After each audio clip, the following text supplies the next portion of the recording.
Good morning, everybody, and welcome to English 9.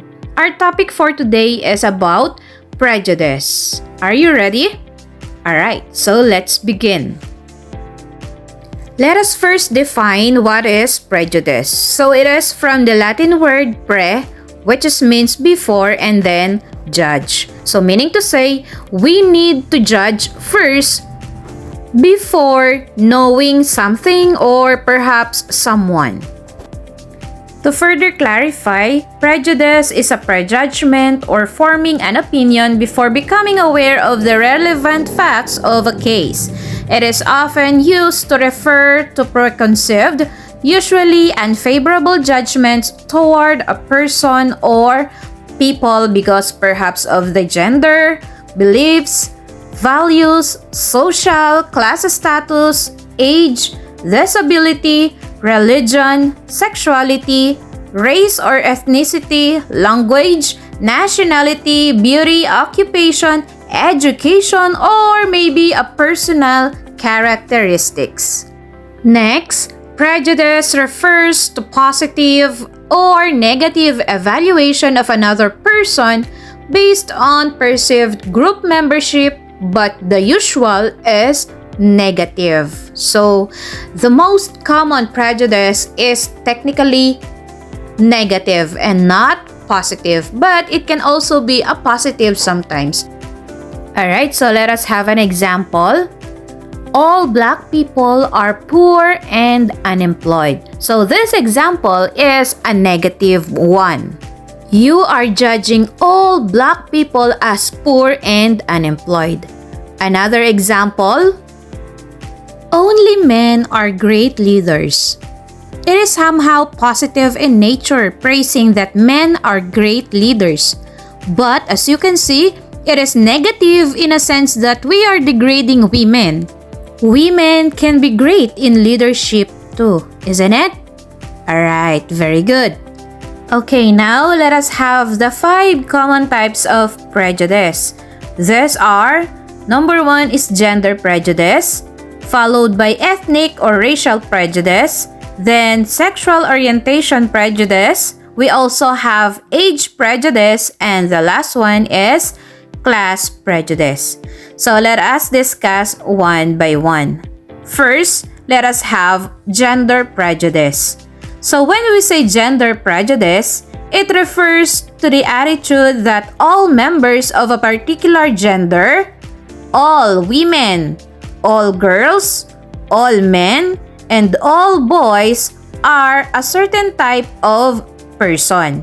From this stereotype emerges sexism, the belief that members of one gender are inferior to another. For example, all males possess the tendency to be womanizers. So we are generalizing that all males can be a womanizer. So that is an example of gender prejudice. Did you get it? Okay, so now let us proceed to ethnic or racial prejudice. This one happens when negative opinions, beliefs, or attitudes are held about people for the simple reason that they belong to a specific ethnic group. It can be defined by either making an adverse judgment or opinion based on race or having an irrational hatred or suspicion based on racial or religious group stereotypes. For example, all Mexican people are illegal aliens and thieves.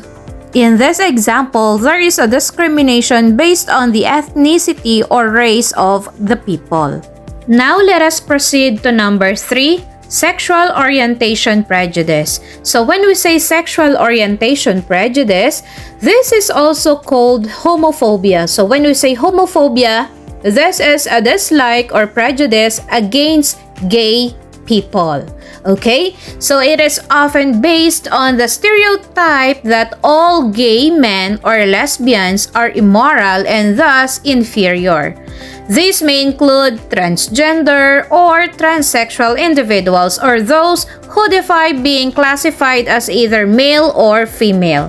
For example, lesbians and homosexuals are all bad. In this example, we are judging them based on their sexual orientation. Next, let us proceed to age prejudice. This reflects a prejudice against older adults. So it is defined as any attitude, action, or institutional structure which subordinates a person or group because of age, or any assignment of roles in society purely on the basis of age. For example, Leo is 50 years old. He is not qualified for a managerial position in the company because he is too old according to his boss. Okay, so in this example, we prejudge the ability of Leo because he is already a 50-year-old. We are disregarding his skills and capabilities in performing the managerial position because of his age. Okay, so that is number 4. Next, for number 5, class prejudice. This is the attitude that those in a certain economic class are inferior to another class. It is a biased, discriminatory attitude or a distinction between social or economic classes. For example, poor people have to work as house helpers. We are assuming that those people in a lower class are unimportant.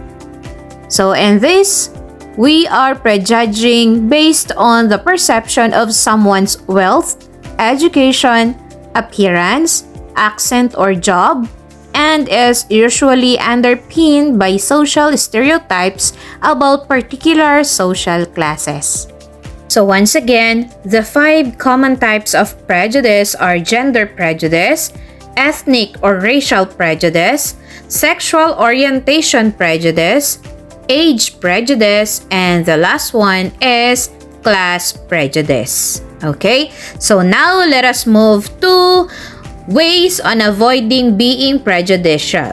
So there are 3 ways to avoid being prejudicial, and those are: number 1, if we are mindful of negative attitudes and assumptions. Next, if we are careful of prejudged language and avoid stereotypical statements about other groups of people. And last one, if we speak out against intolerant statements and jokes made by other people. So those are some of ways to avoid being prejudicial. At this moment, I know that you are ready for your first activity. So for your first activity, here is the direction. You're going to observe and analyze the following images to determine what type of prejudice is shown. So you're going to write your answer in your paper. So there are only 5 images. For number 1 and number 2. Next, for number 3 and number 4, so you're just going to determine what type of prejudice is shown in these pictures. And lastly, for number 5. Then finally, for your assignment, you're going to write your own sentence for each type of prejudice, and you're going to write that in your notebook. So we have 5 types of prejudice. So technically, you're going to write 5 sentences. 1 per each type of prejudice. Is that clear? Okay, so thank you and good day. Goodbye, everybody.